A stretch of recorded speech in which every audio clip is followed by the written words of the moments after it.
Alrighty, fantastic. So usually it takes a minute to populate on Substack. So we'll just give it a second for the folks who are joining now. Hello. It is always it's always like this. I'll sit there and I'm like, I feel like I know people are watching me, and I'm like, I can't see you.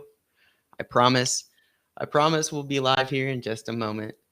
So I don't know how many Substacks start with this particular conversation that you're having right now.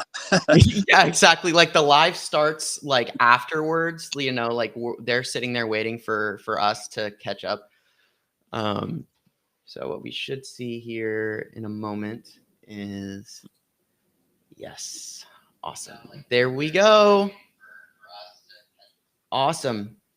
Well, hello and welcome everybody to a special episode of Firebrands United. I am lucky enough to be joined today by John Oliver, who is a Canadian composer and writer. Very similar to, I think, my writing style in a sense. He's very honest. He's very much a firebrand. He tells it like he sees it. He pulls zero punches.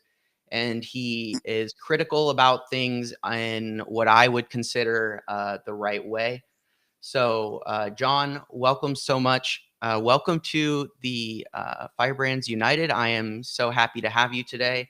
And if you wouldn't mind introducing yourself to my Firebrands and everyone else in the chat, let them know a little bit about you and why you started writing, that'd be awesome. Okay. Well, I often describe myself as the other John Oliver for obvious reasons. Welcome everybody to this. Do we call it a podcast? I call it like a live stream podcast. Whatever you'd like it to be. Yeah. So I'm a Canadian composer and musician. I've been my entire career has been centered on writing music and performing some music as well. And I've written 2 operas and several symphonies and lots of chamber music. I've been involved with musicians of Chinese descent living here in Vancouver, which I call home. And we live in a very multicultural city. So actually, I'm involved with people of all sorts of, let's say, national backgrounds. And that's my natural culture is to mix it up, basically. And I actually, I know most of the people watching are from the United States. I actually graduated from high school and I was accepted at the San Francisco Conservatory. So I spent 2.5 years in San Francisco. I know California fairly well. Love it as a second place to go to on this continent. Nice. As well as Montreal. I have some familiarity with the United States, mostly California. So after a couple of years down there, my composition teacher was John Adams, who's quite well known, like I would say, one of the most famous living American composers. And I was down there to be a guitar major and going into a performance career, but John Adams really encouraged me to write. He said, "You really have a talent for this." And so I did.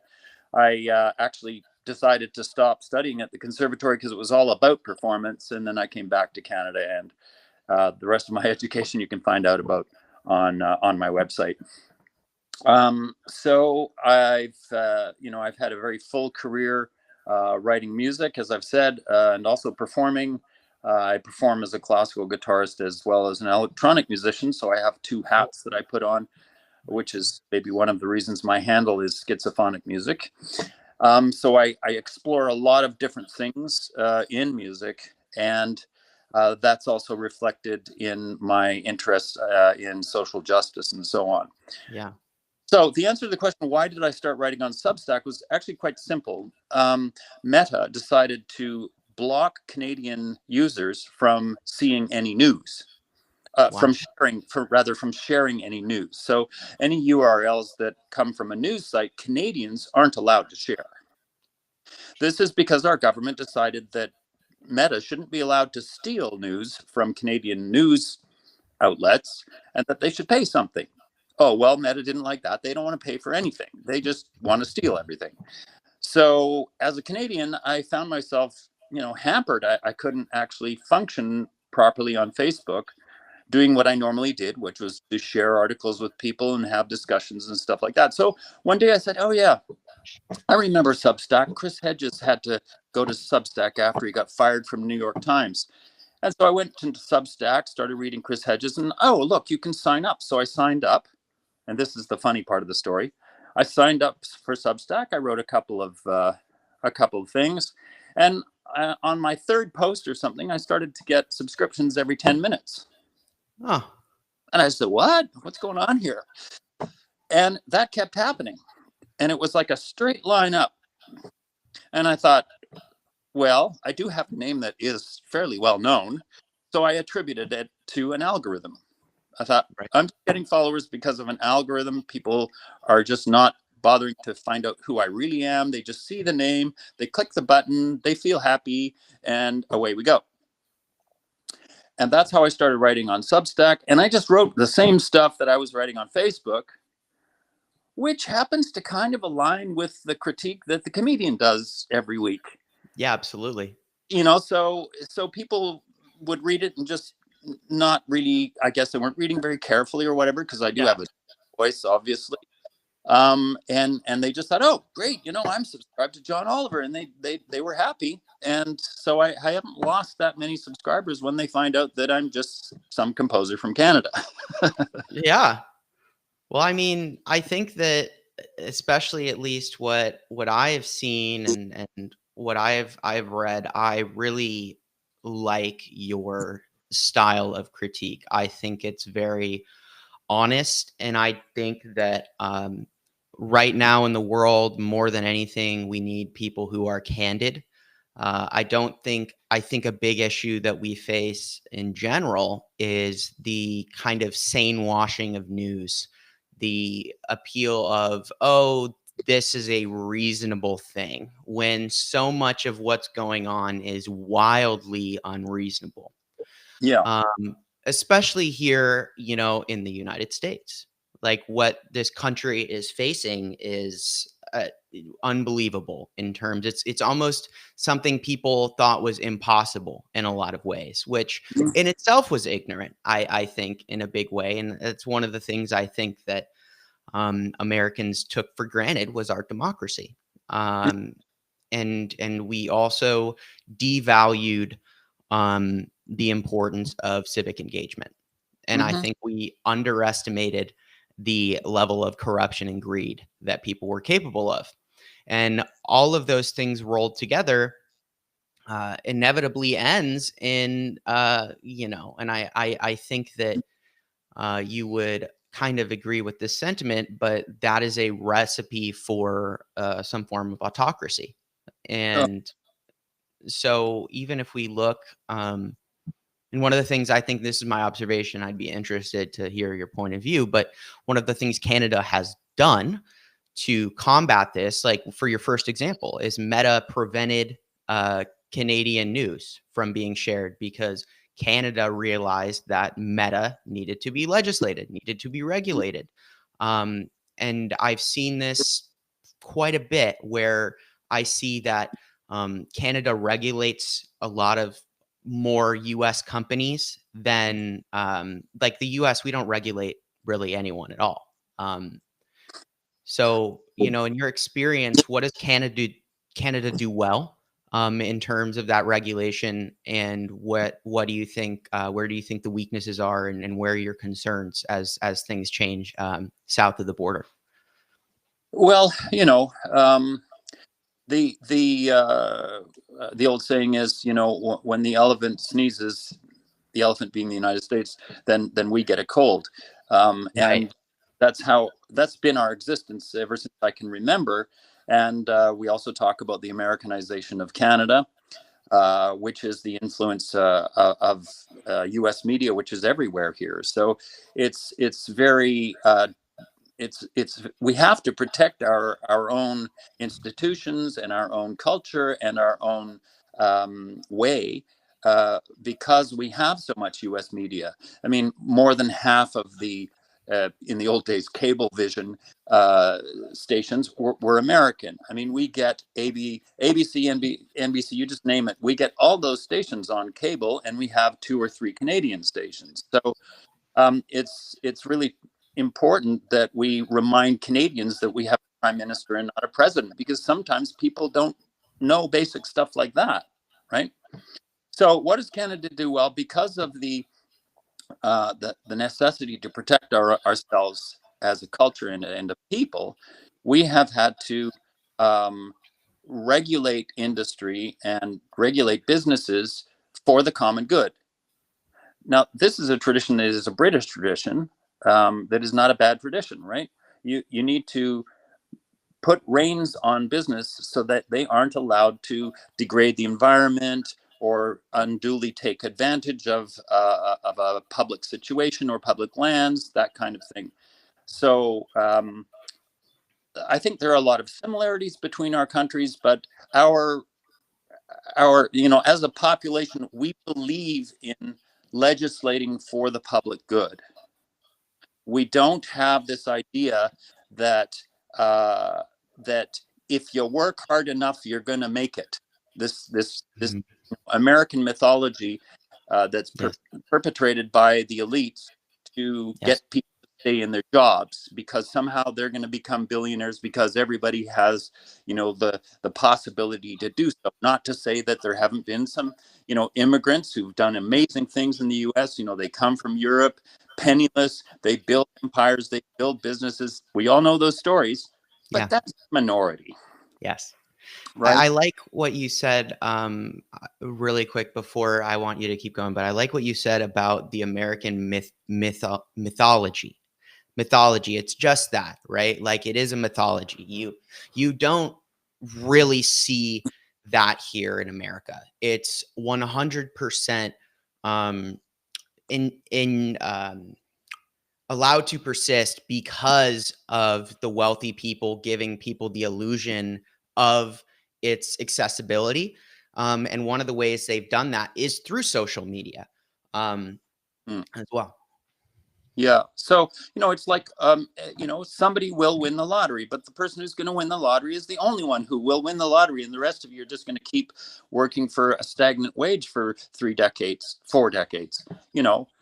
So that's one of the problems. One of the things that you've alluded to earlier is how our society is going in a bad direction. You just think of how this slow creep began much earlier. When you think, for example, of the a notion that was promoted by business, by the 1%, the oligarchs, that and this happened, I think, back in the Iraq War, um, that a disaster is an opportunity. Yes. Yes. Oh, and we're all supposed to accept that as Mhm. being, oh yeah, well, anything that is a business opportunity is inherently good. Mhm. No, that's No. not true. You That have to have morals that are separated from capitalism and from, the accumulation of excess wealth. That's just a no-brainer for any normal human being. But we've become accustomed to accepting these new mythologies that are stories that we're all supposed to agree on, that are good. But nobody's asking the question, well, what is good? And that's, of course, where you and I both stand. We're constantly looking for that and questioning what is the moral good. yes. Yeah, I think to your I really like that point you hit on the head right there. Is what it's who controls the definition of the words that are used. There's a really good quote that I'm going to paraphrase because, of course, I can't directly quote it, but the idea is that words are the lens with which we use to shape reality. It's called Um, control. and so it's one of those things where it's who has controlled that lens. You look in America, it's very clearly the Heritage Foundation that has for a long time controlled the education system. You know, as a person who I can still pretty well remember what I did in school. I also recently, my parents gave me all of my writings from when I was in first grade. And it was very interesting to go back and read this poetry that I wrote and these essays. And the one thing that stood out to me is I was, even at that age, I was particularly patriotic. There was a lot of very clear signs of indoctrination. The difference between me and, I think a lot of people is, like you said, it's questioning my love of philosophy. I think was what saved me from the inevitable fate of a lot of people who go through a system where they are spoon fed patriotism that goes back to the Cold War, the Red Scare. Mm-hmm. And that's where you see this whole system now that has gotten to a point where you said at the very beginning, they believe this mythos that suddenly you're just gonna get, like, patriotism and wealth are the same thing. Patriotism and oligarchs are the same thing. Freedom and wage slavery are the same thing. Like, they have been these words that are used to shape our reality. It's doublespeak. It's Orwellian, and that's exactly where we are sitting right now. What I think is interesting, particularly about this moment, is that, and I've been saying this for a while, and I'm actually curious about your perspective as a outsider, as a not an outsider, but a Canadian, looking over. I think that this is the weakest the regime has appeared thus far in terms of their position. Coming into No Kings protests on the 18th, looking at just their rhetoric and the actions they have taken, it is beginning to appear to me more and more desperate. Their failures have mounted again and again.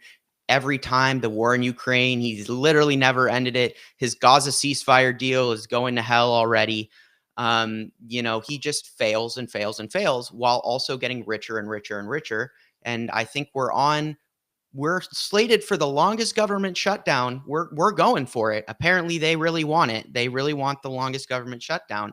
And these are all, negative things. I think the optics have gotten worse in the last month or so. Yeah, well, it only continues in that direction because the people running the show are all unqualified, and they have a very specific agenda that I think is pretty evident to anybody who knows how the Nazis took over Germany. It's the same playbook. They're doing the same thing almost in exactly the same order. It's amazing that, here's the thing.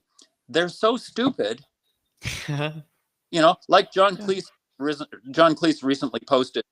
Very, very stupid people are so very, very stupid that they don't know they're stupid. You have to have a modicum of intelligence to at least know that you are stupid.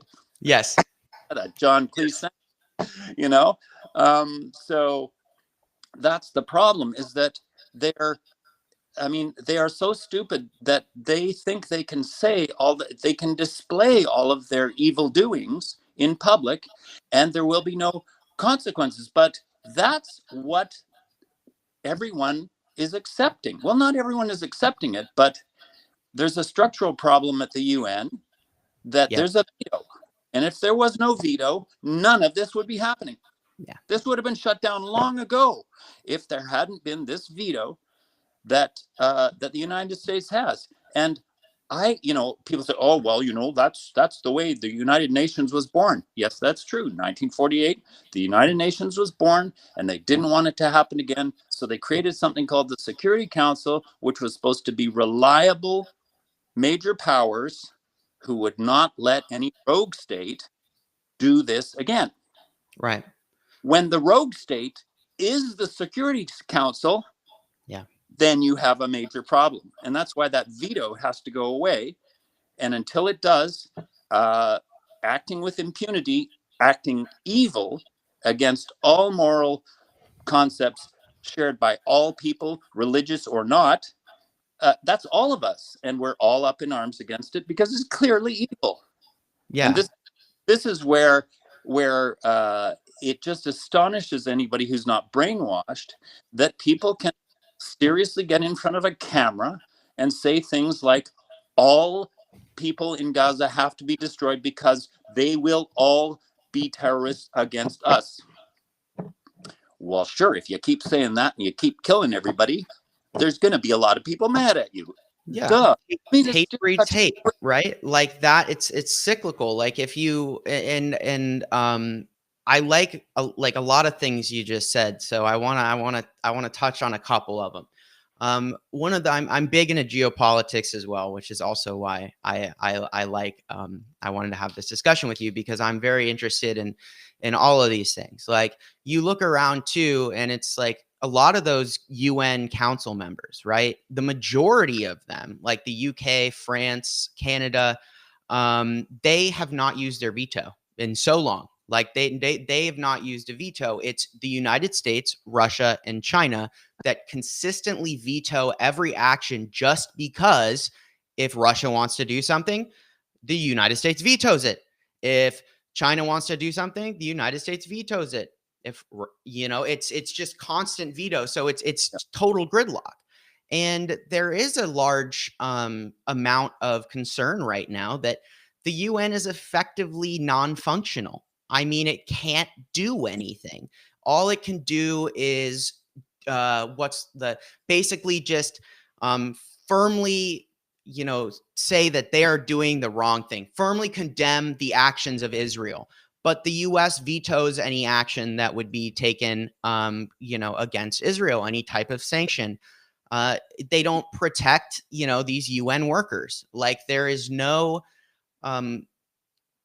unity in the UN, because you have diametrically opposed superpowers that are actively working against each other. And even if, let's say, Russia collapses because of Putin's actions in Ukraine, and they end up collapsing, you still have China sitting on the opposite side. So you're still going to have that gridlock. And like that's why, like you say, the veto needs to go away. It needs to be a popular vote. That's the entire point of having a parliamentary style UN body that would allow for these things to never happen again. But the reality is that these very strong superpowers, they wouldn't want to relinquish that power anyway. Why would they want to let all of these African countries come together and actually vote to sanction the United States for backing Israel in this genocide? Like that's why they created this veto power in the first place, because while they wanted to supposedly stop this from happening in the future, they also wanted the option available to themselves if they chose to go ahead and do something. And that is where we still see this situation where you have just the UN can't do its job. And I think that this would be kind of a good point to kind of actually bounce over and transition into some ideas from the article that you wrote that I wanted to kind of discuss. And it was titled Decolonize the Mind, National Day for Truth and Reconciliation. And you touch on a lot of very really good ideas in this article. And it's very philosophical in the sense that it's just like taking you from one type of thought experiment to the other. And one of my favorite spots is very early on, and it's this difference between your indigenous and your colonial concepts. And so I think in a big way, this is pretty much the determining factor for everything that we're looking at. And the first one, I have to I've been from my thought experiments, from sitting contemplating why the hell we are so fucked up. I honestly come back to the idea of abundance and scarcity a lot, because that is the reason I think that we saw the mass expansion out of Europe. Right? Like that's why colonialism started coming out of Europe. It was driven by scarcity. Europe had a ton of people. They all wanted stuff, and they had been killing each other for it for hundreds of years. And I think it's interesting too, because you think of like Europe, they were living in like the ruins of like Rome. And I don't think a lot of people think about this the way but imagine like being like a serf in feudal Europe, and you're like walking through a field and you just see these massive columns and these huge temples and these former Roman cities, and you're like, how the hell did people do that? And so they had this vision of like what they could have, but there wasn't enough. And I think it drove this, like, the second they saw something, they wanted to take it all because they came from this place of scarcity. Yeah, well, that colonial action is one of the reasons that the United Nations doesn't work, because those powers that are on the Security Council are all colonial empires. And they, at that time, 1948, they had all started to decolonize. That is to say, the countries they previously dominated in Africa and elsewhere were gaining their independence. So they were losing their colony. So, what better way to protect your colonial project than to assure that you still have dominion over them at the United Nations? So that colonial mindset is what is actually causing the current problem, right? Yeah. The most recent big genocidal colonial project is Israel. It's a colonial project. It Yeah. was from the very beginning. It began as a project that was run by atheists. And then when they saw the strategic advantage of making it religious, they allied Judaism to it. They were all Jewish Wow. culturally, but they were atheists. And that's how they built this whole empire that brought Judaism and Zionism together as one thing. And they've convinced the world that if you're anti-Zionist, you're anti-Semitic, which is, of course, completely absurd. Yeah. If you're anti-fascist, you're anti-fascist, period. Zionism is a political movement, not a religious one, Yeah. and it's also not a universally cultural Jewish phenomena. It's a European Jewish cultural phenomena. Yeah. So if people can't face these truths, and they need to defend their territory or their beliefs or their existential being, by denying truth. That's where we run into major problems, and that's what's causing these problems today. And the notion of scarcity is a way for the colonial person, the colonial empire, to ensure that they have dominion over the place that they invade, because they want to eliminate the people who are there because they are a threat, and they want to create abundance for themselves and eliminate the people who are there, whose land and whose resources they are stealing.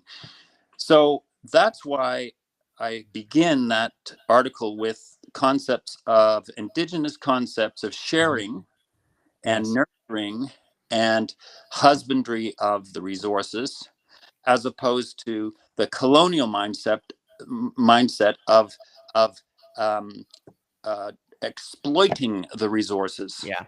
rather than husbanding, whatever the word is, taking care of them to make sure that they will last for 7 generations, as an indigenous person would say. Yeah. There's so much to that. And like one of the things, like, I am lucky enough to be very well traveled. And South America is my favorite continent. I have been to Chile, I've been to Ecuador, I've been to Peru, I've been to Argentina. So like I've hit a lot of the spots in the South American continent. And what I will say is remarkable is always, it's just like, it breaks my heart because you travel and you see these places and you see the cultures that existed, and they were so firmly based in that aspect of husbandry, of living in tandem with their environment so that they could be a sustainable culture. Right. And it's one of the most incredible things to me is how the Inca in Peru, they would build in these mountains, in these areas that were so seismically active. They had massive earthquakes all the time. And yet they had found a way to build these massive structures on top of these mountains, these peaks, Mm. and they didn't go anywhere. An earthquake would happen and it would be fine. Um, and when I was walking around Machu Picchu, and I'm like, wow, this is just stunning, and a fun little story for everyone, if you didn't know, the reason Machu Picchu wasn't destroyed by the Spanish, because they destroyed everything that they found, is 60 years prior to the Spanish occupation. The Inca and the people, they were in Machu Picchu. And if you look down to in one of the valleys, there's a river that runs next to Machu Picchu. Well, what ended up happening was there was a very hot summer and the mosquitoes bred like crazy, and there was a malaria outbreak, and a ton of people died. So the Inca said, the gods don't want us here. We are leaving. We're never coming back. And no one is to ever speak about Machu Picchu ever again. And so the Spanish never found Machu Picchu, which is why it's such an excellent example of their architecture and why it is so unblemished. But if you go, for example, to Cusco, which is was the Inca capital city, when the Spanish came, they destroyed everything, but they left the Inca foundations because they could not build foundations that were as good as the Incas. So Right. they left them and they built on top of them. And guess what? Earthquake after earthquake, their buildings would fall down every time. These cultures that worked in harmony with abundance, their technological ability in pair with their sustainability, when you have abundance and you have a sustaining society with a strong basis in communalism, you're able to work on growing your knowledge and your skills, as opposed to the colonial idea of individualism, where you are trying to accumulate as much for yourself and you don't have that cultural support, which essentially creates a dumber society because people aren't able to focus on skills like that. And there's a reason I think Europe never got back to that point, and why when they destroyed everything, I just think it's such a tragedy, because I think the world would have been very different if these societies had been allowed to transition into the modern age, and just how interesting it would be if their cultures shaped a lot of the modern culture we have today, because the foundational culture of the world in a big way is what's the word? European, but it's not European, but it's like based in like Christian European basis, because that's where the colonization came out of Spain. So you have a very strong subculture that persists because it effectively squashed out all of these other ideas of culture. Yeah. So the important point about that is that the Crusades and Christianity wanted to convert everybody to their idea of how things should be, right? So with I don't have a great deal of knowledge of the Middle East, but Persia is called the cradle of civilization. Yes. And when people demonize the cultures of the Middle East because they're non-Christian, Yeah. and say that they're evil and they're out to get us and all of this kind of thing, um, despite all of the details of corruption everywhere, because there's corruption in any system, because evil people will try to take advantage of anything in a system to gain for themselves or their family. And so when people say things like Iran wants all non-Muslims dead, Yeah. this is actually culturally not true. Yeah. Yeah. Persia was a place where Christians, Jews, Muslims all lived together and cooperated, just like in historical Palestine. Mm-hmm. And the notion, again, this notion that you have to uh, change your ways, change your culture, and you have to be like me. That's an idea that seems to be Christian, and as far as I can tell, for many, many Jews as well. Now they have, both religions have great philosophies of sharing and caring for your neighbors and so on and so forth. But when they proselytize, uh, that's the problem. When you say, "Oh yeah, we're going to accept everybody, but really we'd rather that you were like us," that's the problem. Whereas indigenous peoples uh, didn't do that. They cooperated, and they didn't have land ownership. They worked the land, and the people who worked the land the best were people who were acknowledged to have done so, and they kept working that land. And it was never cordoned off or sold. There was no paper involved to say this person owns this land. It was the community owned that land, and the strongest members of the community would be the ones who led the community, but it never belonged to that single person. Yeah. And so when colonialism occurred in North America, they wanted to basically steal the land by forcing indigenous peoples to sign papers that they didn't know what they were signing.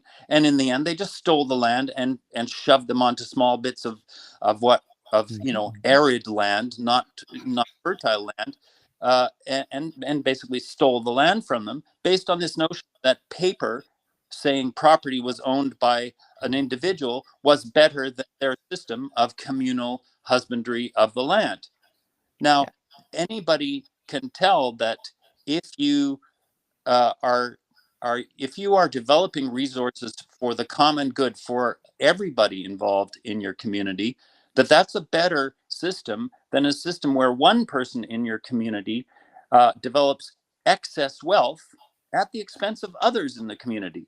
That's considered and actually in ancient Christianity, that's considered a sin. Yeah.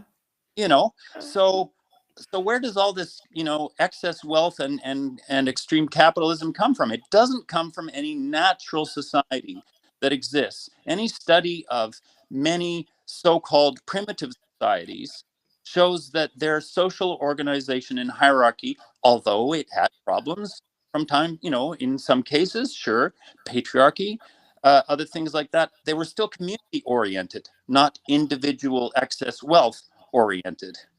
And Right. that's the problem that we face today, and that we all have to come to terms with, facing, I think, the real issues of today, and actually think about them in almost divorced from previous concepts. Okay, so when I talk about capital, oh, people are going to right away, they're going to go, oh, communism, capitalism, socialism, and they're just going to use labels and Yes. not think it through, and allow themselves to expand their minds beyond their existing prejudices or education.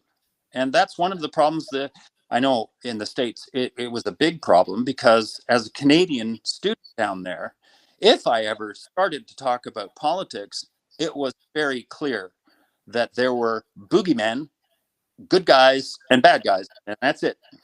Yeah. There's Very no discourse in the United States, right? So the people, very concept of, having a discourse, because policy, right? Like, it's one of the things about, one, we have a two-party system, which is firmly entrenched, which has limited access to politics. It has multiple downsides. All of them work in the favor of the oligarchs. But if you want to enter politics, you have to pick a side, which each side has clear enemies. If you don't play by the rules of the party, you don't get the funding. If you don't get the funding, they're going to edge you out, and you're not going to make it. I think that has been very evident. The parties themselves are exceptionally lobbyable. The Democrats are considered left wing. They're not. At best, they're centrist. At best. And so, I think, you said too that if you look back at ancient societies, there is not this system doesn't work.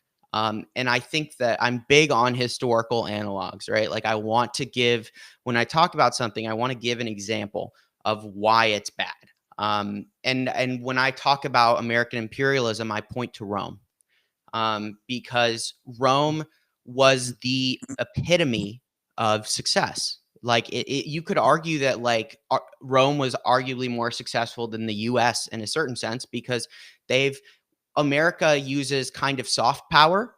Rome just did it with straight up power, right? Rome, they had the best military, they were wealthy, they were smart, and they were ruthless. And Yeah. so they were extremely successful.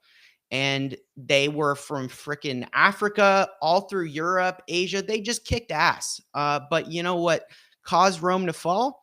Is the more wealthy and powerful Rome got, the bigger Rome got, the more opportunity there was for greed, and it became an oligarchy.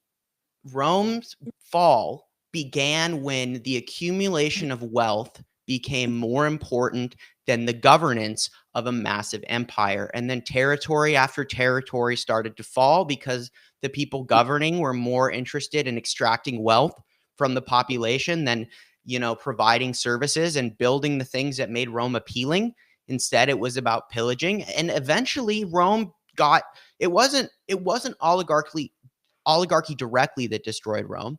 It was many things, and there was I saw this example, and I've been using it to describe the American economy, but it was originally being used to describe what's happening to Russia's economy, particularly its oil refining capability, and in regards to Ukrainian drone sanctions. But the idea was that the refining industry, one drone isn't going to hit it, but the idea is that uh, one punch doesn't kill a man, but enough punches eventually will kill a man.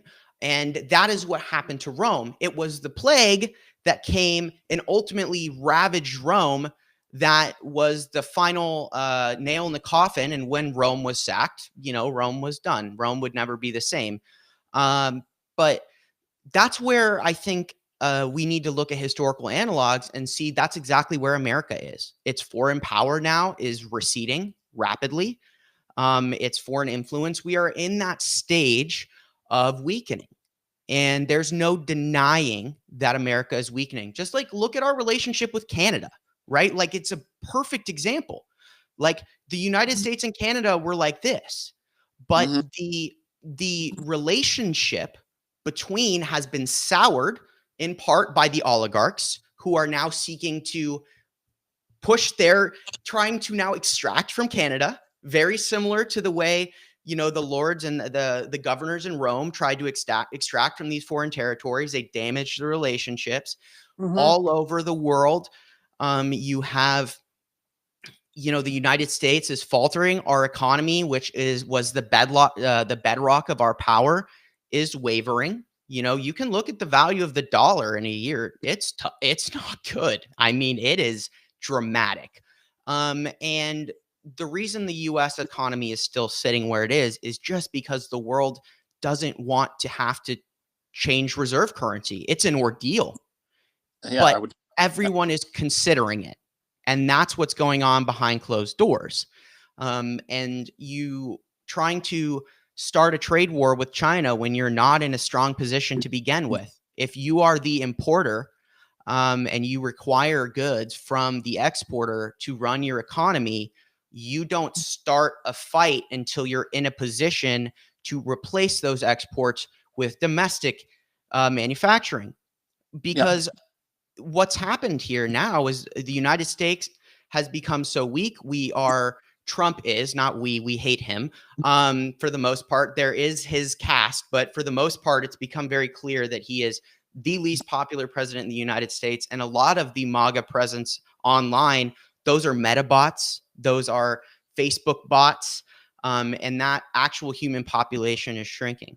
Oh But yeah. regardless, our foreign policy is weakening us dramatically. And I read an article the other day because I do my weekly Firebrand report. So I go and I'll find 3 news articles and I basically just unpack them for folks. Yeah. And I try to grab things people don't talk about. And one of the things no one talks about in America is our economy and the economic implications. Canada, I believe the number has reduced its liquor imports from the United States. The number I believe was 83%. At And least.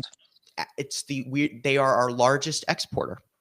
Yeah. This idea of anti-Americanism, consumerism has done an immense amount of damage that can't even be quantified because it's not like a directly trackable thing. It's just people don't want to buy products coming out of a fascist country because the world is Antifa. Right, right. The world is Antifa. I like that phrase a lot, because there's so much BS going around about Antifa being some kind of organization. No, folks. My favorite picture that came through my feed recently was a picture of the crosses in D.C. saying, "This is the seat of Antifa." Mm-hmm. That really made sense to me for sure. Now, on the point of Canadians boycotting U.S. goods, it's fairly straightforward, that when you are threatened, you have to defend yourself. You don't have to retaliate necessarily, although we do have to do that as well. But um, you know, I will say this. It. I would just ask this of anybody: isn't it natural, if you live in a country or a city or a state, isn't it natural for you to buy things from your neighbor? Like, Yeah. I mean, your next door neighbor, people Mm-hmm. who live where you live. Isn't that normal to buy stuff from the people around you who make things? Seems normal to me. So when Canadians stop buying American products and try to choose a Canadian product, they're Mm-hmm. just, let's say, getting less lazy, Yeah. and they're starting to really realize that they should support their own economy to the max. Yeah. So this moment in history where we're kind of pushed into really recognizing that we need to shop local and support the people around us who pay taxes that go to our country and build our roads, that's just a normal thing to do.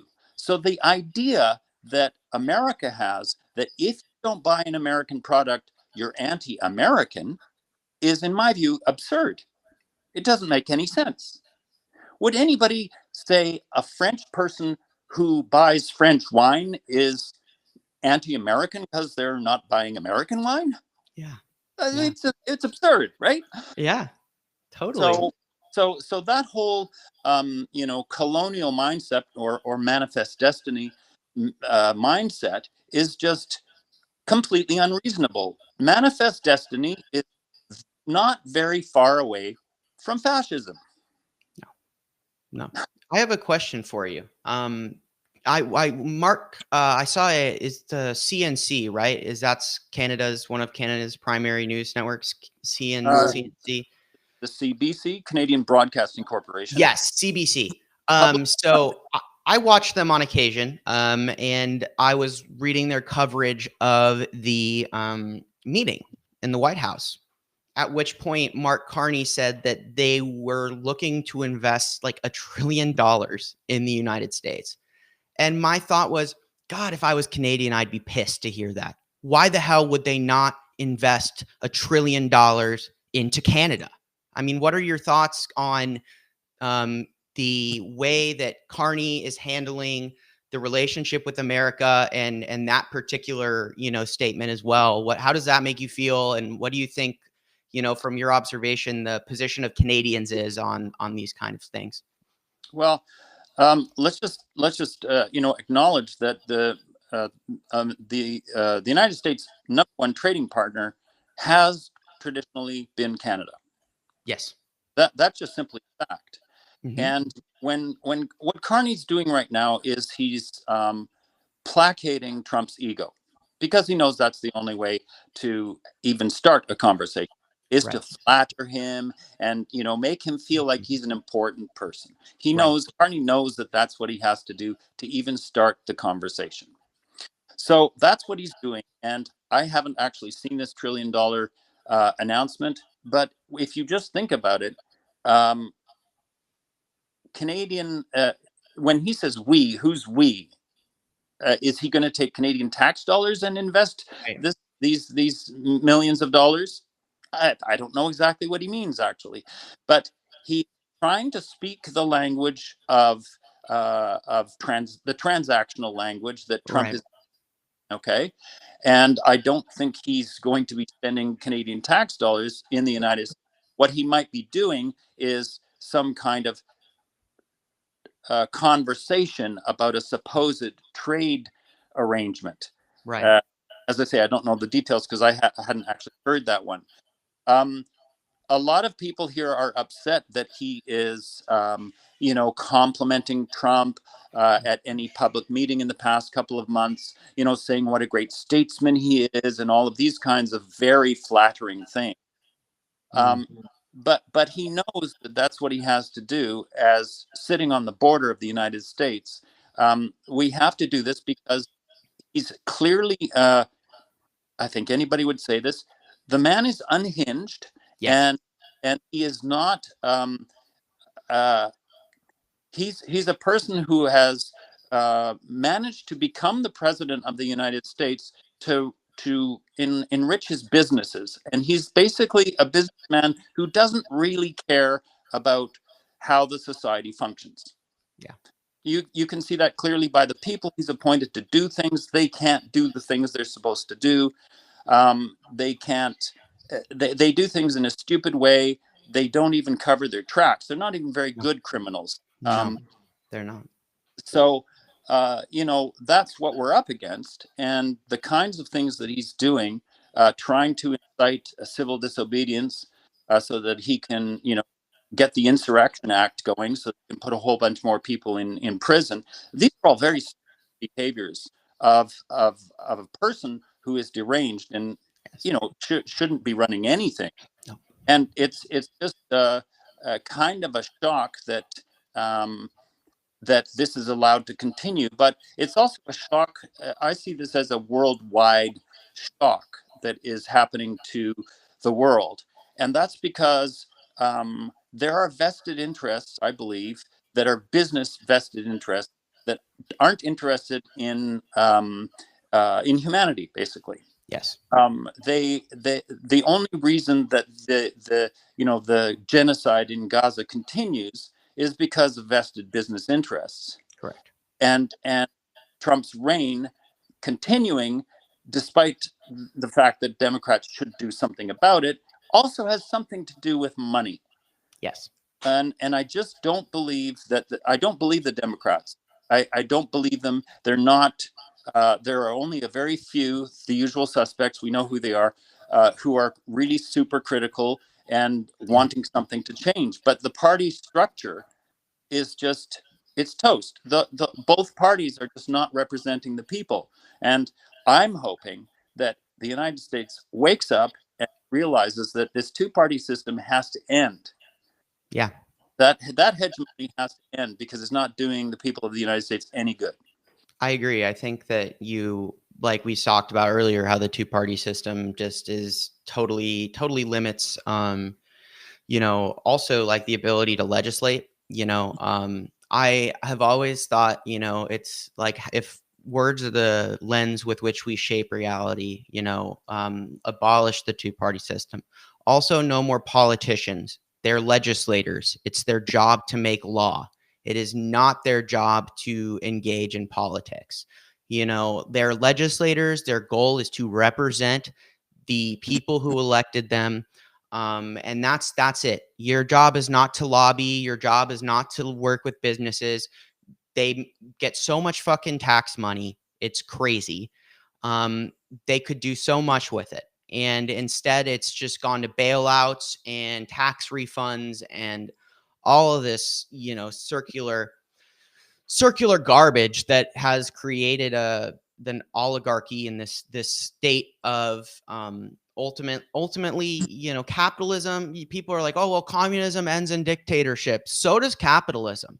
Both end in an oligarchy. The only difference is in communism, that power gets concentrated in the state and then doled out to the oligarchs. And in capitalism, the power gets concentrated in the wealthy individuals and they purchase the state. Regardless, you have an oligarchy. That is the natural process of these things. Because well said. Yeah. So that's that simple, right? It's like when we look at these things and we're like, of course this is the end game. Because like if you're like, me and you, we're sitting here like, oh my God, like we know how this story ends. Like, why is this happening? And it's because of the increasingly short memory of of people in general, like the human memory. Like there's an epidemic of illiteracy in the United States. It's Mhm. appalling. Mhm. Um, People are like reading on average at a fifth grade level now. I Yeah. mean, the inability to reconnect, and I talk that the idea of the human consciousness that comes from reading. The best way the internet is one thing, but I would argue that reading and being able to access the human consciousness, that human side of our history, because every book that's published, everything that's written about, it goes into the collective memory. And if people are unable to access that collective memory, it makes them ignorant of the past. It's why history repeats itself, because it's written by the victors, and the victors always write their own tyranny out of the story that they're going to tell. And so as we, go through this, what I will say is I think that um, oligarchy also, if we take, again, it's like there's a bright side, but there's not really a bright side. It's like the oligarchy always collapses too. It does. It's part of the cycle. It's cyclical. And I expected more from Americans. I thought they would stop at a certain level of pain.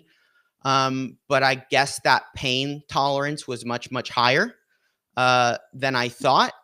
And, I've been saying for a while, like maybe it's when people get hungry. Usually it's when people get hungry historically. Like when people start Yeah. to get hungry, that's when things happen. Like it has to be that primal, thing of I can't afford to eat. Um, and the pendulum has swung so far to the right that when it comes crashing back to the left, it's going to be wildly transformative. The question remains how much damage will be done in the process of getting that pendulum there to swing back, because ultimately, like everything is cyclical. And I guess we've got about 4 minutes left. So I want to pitch you one last question here. And this is something that with global warming and the melting of ice in the Arctic, Canada suddenly is in a position where they are going to, you guys are going to control one of the best emerging shipping lanes in the world, where you have a lot of tension, global tension, in trying to control this area. One of the things that Mark Carney was very adamant about is building the infrastructure to be able to utilize that opportunity. Do you think that Canada is positioned to become the next economic superpower if they can leverage this new development? Well, I'm not an economist, so it's kind of hard for me to say. Yeah, I mean, for sure. the fact that Russia, China, and Canada and the United States are arguing and trying to position themselves in Mhm. relation to this passageway, which is in Canadian waters, Yeah, shows you how important that may yeah, be as a resource for moving goods. But all I can say is that you know if Canada plays its cards right and manages to maintain its um, control, let's say control over our resources, which are essential for American citizens, which is why many of us are totally puzzled why the United States would want to make an enemy of a country that provides them with water, aluminum, and a bunch of other resources that they don't have access to. You can't overnight all of a sudden have all those resources in the United States only. Mhm, So mhm, yeah, we're puzzled, totally yeah. puzzled by this supposed plan. It's not a plan. It's a free market dream, wet dream of an individual. So we stand to become stronger. Superpower, I'll tell you, I'm a Canadian. I don't say superpower. Canadians don't imagine themselves to be a superpower. Carney's going around saying that kind of stuff, and it's for national unity purposes, and I do get it, and it emboldens us to be defending our country Yeah. and buying Canadian and so on and so forth. Whether Canada becomes a superpower or not, that's kind of a bit of a long shot, I think. Um, Canada's not interested in being dominant over other people. Right. Our Right. country is interested in conversation and trade and intercultural existence. Yeah. Our nation is intercultural. Yeah. And we acknowledge that, and we are doing our best to do our reconciliation with First Nations peoples. We want to undo the colonial past and try to make reparations. You know, that's the spirit of Canada, and it's going to continue that Yeah. way. Wherever that leads, we're not trying to be a superpower. That's fantastic. I think I love that. And I actually love that you're right. Like the idea of a superpower is super American, right? It's all about power. It's all about, projection and all that shit. And it's like American culture is toxic. It's toxic. And I think part of the swing back is going to be the cultural shift. And there's going to be a lot. And I think that one of the things I think that is really important is as Americans is that we look to Canada, that we look to what Canada has accomplished, and try and emulate those things because they are good things. Like any country, Canada has its struggles, but if we can even come back from this and emulate 20%, and keep moving in that direction, that's the right thing to do. And I have always been an elbows up guy. I've always been that way. And I am very, very grateful for you taking the time to come over to my show and have this conversation. I very much enjoyed it. I think it was awesome. So if the folks in the chat here, if you'd like us to do this again, make sure you hit that little heart button, and I will post the recording later as well. So if you want, comment on that. I'm sure me and John could figure something out. But other than that, thank you guys so much for joining us today. We've learned. I think we've touched on what was the core. What I liked about this discussion is it wasn't about really the politics. It was about the heart of the problem. It's about the philosophical heart of our issues, which is something that's deeply human. And so thank you all for being here. John, thank you for joining me today. I look forward to our next conversation. Make sure you guys visit and subscribe to both of our pages. John Oliver, I'll tag him in the recording. You can find him. He's the Canadian one. And then my name is Shane. I'm over at the Firebrand Project. And we would be happy to have any new folks who are interested and coming to join us as well. And John, any closing remarks? Oh, I just want to thank everybody for tuning in, and Shane for a really great conversation today. Thanks so much, Shane. Thank you. Bye-bye, everybody. Burn bright. Bye.